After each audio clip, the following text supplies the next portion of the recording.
Welcome friends. উচ্চ মাধ্যমিক শিক্ষা সংসদের পক্ষ থেকে আজকে 21শে জানুয়ারি 2026 উচ্চ মাধ্যমিক পরীক্ষার্থী এবং শিক্ষক শিক্ষিকা প্রত্যেকের জন্য গুরুত্বপূর্ণ বিজ্ঞপ্তি দিয়েছে, যেটা বলা হচ্ছে যে উচ্চ মাধ্যমিক শিক্ষা সংসদের অ্যানুয়াল ওয়ার্কিং প্ল্যান মোতাবেক উচ্চ মাধ্যমিকের অ্যাডমিট কার্ড যেটা ইস্যু করার কথা ছিল 21শে জানুয়ারি 2026 through the council online portal. এটা অনলাইন পোর্টালের বিষয়ে বলা হচ্ছে। এবার সেই সমস্ত বিষয়টাকে রিভাইজ করা হলো। কি রিভাইজ করে বলা হচ্ছে না, দি এইচএস এক্সামিনেশন 2026 ওল্ড সিলেবাস, তাদের যে ম্যাটেরিয়ালসগুলো দেওয়া হবে will be handed over to the authorised school venue আপনার অন 28/1/2026 থ্রু ডিফারেন্ট ক্যাম্প।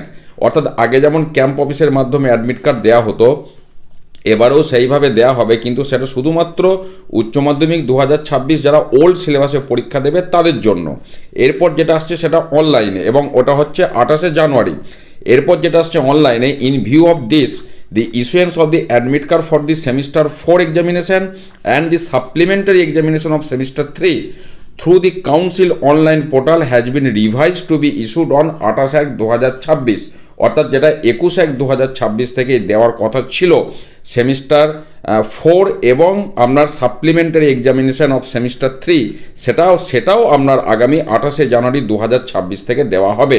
অর্থাৎ ওল্ড সিলেবাসে যারা তারা হাতে হাতে তাদের অ্যাডমিট কার্ডগুলি হাতে হাতে ক্যাম্প অফিস থেকে দেওয়া হবে, আর সেমিস্টার 4 এবং সাপ্লিমেন্টারি সেমিস্টার 3-র অ্যাডমিট কার্ড অনলাইনে ডাউনলোড করতে হবে, এবং এই সমস্ত প্রক্রিয়াটাই 28শে জানুয়ারি 2026 থেকে শুরু হবে, বা ক্যাম্প অফিস থেকে ওই দিনই কিন্তু নিতে হবে। অনলাইনটা 28শে জানুয়ারি থেকে শুরু হবে। এই হচ্ছে সামগ্রিক বিষয় আমি আপনাদের সাথে শেয়ার করলাম। ভালো থাকুন, সুস্থ থাকুন, ধন্যবাদ।